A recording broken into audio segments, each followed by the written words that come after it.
In this guide, I'm going to be showing you how to buy the Black Ops 2 Season Pass on PS4 or PS5. This is Miguel from Just Boz, and before we get into this guide, make sure to like the video and subscribe to the channel with all notifications on for more content like this. It really does help out the channel and we'd greatly appreciate it. If you have any questions, just ask them down in the comment section below. I'm going to be doing my best to reply to every single comment down there. First, open the PlayStation Store and search for Black Ops 2. Select the game from the search results once you search for it, and then scroll down until you see the add-on section. Find the Season Pass and open its store page.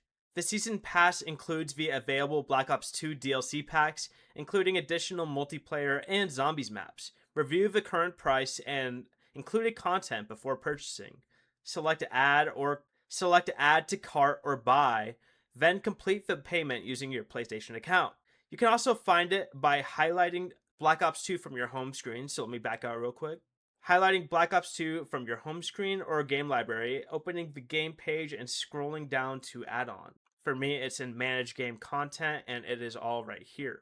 But after purchasing, download and install each included DLC pack, restart the game once everything finishes installing, and the additional content should appear in the available map list. Before you leave, remember to like the video and subscribe to the channel with all notifications on for more content like this. It really does help out the channel and we'd greatly appreciate it. And if you did have any questions, just ask them down in the comment section below. I'm going to be doing my best to reply to every single comment down there. Peace.